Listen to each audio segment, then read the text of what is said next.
Hello, and welcome to my channel.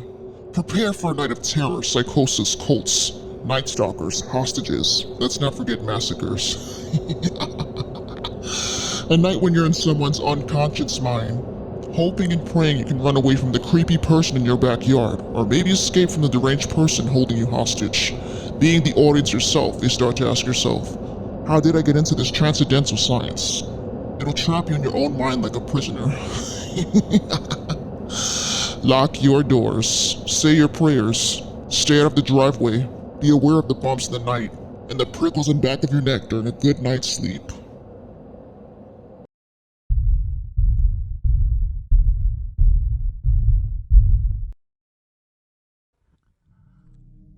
This happened back in 1997, back when I worked at a hospital as a nurse. My shift was from 9 p.m. to 7 a.m. On a windy spring night, I was ready 2 hours into my shift, with 5 more hours to go. I was always a responsible person who always kept to myself and did not socialize much. When rumors did go around in the hospital, I would always walk away and go about my business. During the 4th hour, after making myself a quick cup of coffee, because I felt drained, the lights in the emergency room began flickering, and an alarm went off. I was sensitive to non-linear sounds because it triggered my nerves. Dropping my coffee, I ran out of the break room and started looking for my boss. After running to the other section to the ER, I bumped into a coworker and was told that the phones were down. So as a responsible nurse, I decided to go to the other end of the hall and tell security that we were having problems with the phone. On my way downstairs, I heard a blood-curdling scream. My nerves would trigger again while my throat pulsated. I started to question if I should go downstairs or not. I took a deep breath and forced myself to go down the stairs slowly.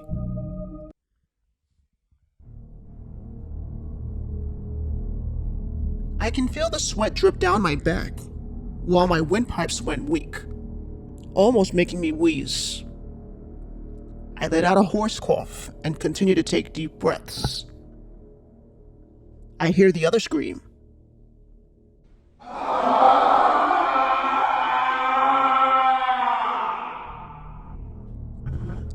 Jesus, what is going on down there? I said to myself. I finally got the courage to rush downstairs and push through my fear. I opened the door at the end of the staircase. All of a sudden, the lights went out. I see a figure from far away with an oxygen mask and an axe. With my eyes widened and dilated, and my hand on my chest, and my limbs shaking, I ran towards the other staircase without looking back. I went down after stair, not understanding what I was looking at. My mind jumped to conclusions pretty fast because I had no idea what I was looking at. But naturally, I know when something unfortunate is about to happen. In the middle of staircase D, I saw someone who looked like a patient who was upstairs in the ER. I remember earlier he was handcuffed to the bed and was complaining that he wanted out of the ER. I clutched at my chest with my fingers trembling, trying to keep my heart from leaping out of my body. The convict just glowered at me without saying a word. As I turned around quickly to go back, you wouldn't believe who was in back of me the whole time.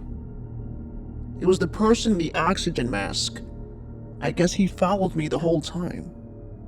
He still had the axe in his hand. The convict shouted at the guy with the oxygen mask. Well, what are you waiting for? Axe her. Axe all of these fucking nurses and doctors. They're the reason why I ended up in jail for the death of my wife. The guy in the oxygen mask just breathed hard and swung the axe back and forth. It looked like he was debating whether to axe me or not. The convict comes towards me and I panic. With nowhere to run, I'll ask her myself. I don't know why I became partners with you if you don't listen. The oxygen mask guy drops the axe. I counted to 3, closing my eyes. I try to think of my own survival technique. I look at the guy in the oxygen mask, reaching for my scissors. It slightly distracted him. I sweep kicked him. I made a run for it. I took the last staircase where I came from and went up, struggling, trying to breathe, and wanting to give up. I ended up back in the ER, but strangely no one was there. I walked into the EKG room and see a technician already stabbed. I pressed the panic button, hoping someone would come to my rescue. I stood in panic mode for a good hour, watching blood leak out from the technician's abdomen, wanting to throw up. But 2 hours later, NYPD showed up. I was told that there was a massacre in the ER and the pediatrics department. 70% of staff injured, and the rest murdered. All plotted by the sick convict with the help of the guy with the oxygen mask. They both were on the loose. Somehow, they managed to escape.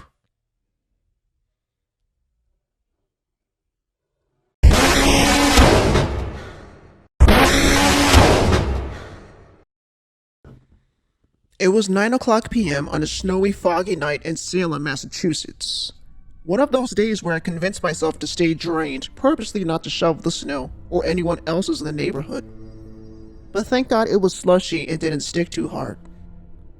I decided to have myself a nice cup of chamomile tea while I finished the last chapter of my favorite novel, Misery. On my last 2 pages, I realized I felt something hit my window. I paid it no mind and continued reading my final 2 pages, but I heard another hit my window. I shut my book and went to go see what it was. It turned out it was an egg yolk. Looked like there was 2 of them plastered on my window. Who on earth could have done this, I thought. I opened my window and looked down and saw an old lady with a black robe. I couldn't see her face clearly, so I whipped out my phone and tried zooming in. I only did it because I realized she was fidgeting and humming at the same time. My camera couldn't help me see her face too well.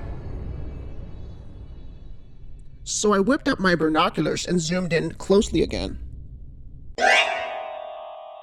I noticed she had leukocoria. Not to sound harsh, but her white pupils freaked me out while she tipped her head up and down and opened her mouth. She had no teeth and purple gums. Her hum continued, from high to later low pitch.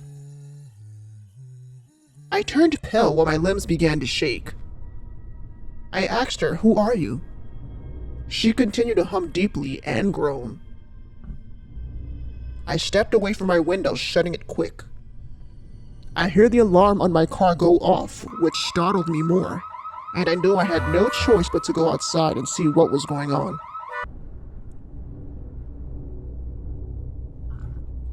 Finally, I went to the backyard and unlocked my car, resetting the switch. I saw that my garage was open, which is super strange, it's always locked. I walked slowly in fear, literally tiptoeing because I wasn't sure if someone was in my garage. I continued my way in slowly. Hello? A box of tools almost fell on top of my head, which made me jump. I hear the humming again.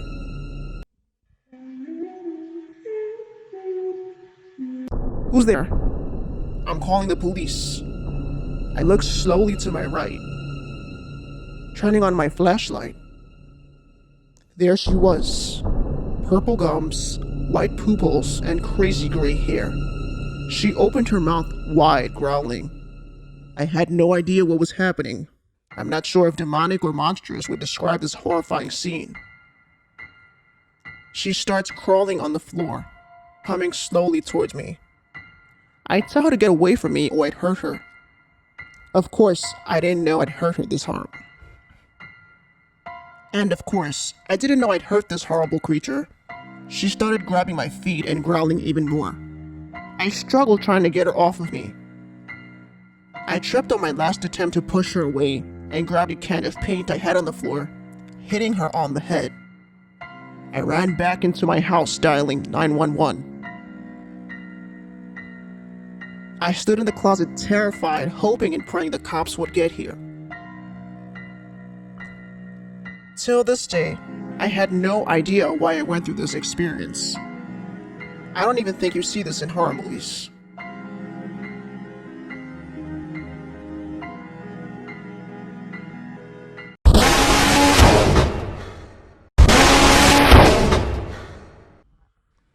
This took place in 2001.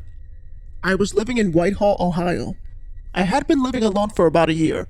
I was never the type to organize my house or decorate it. Neither did I bother putting up curtains either, which was a huge mistake. And I say that because my living room had such huge view from other apartments across from me. After coming home from a housewarming party, I felt pretty hammered from all the mojitos I had. I would always be the type to just walk into my apartment and start to undress in any section of my house, especially when I came home wasted.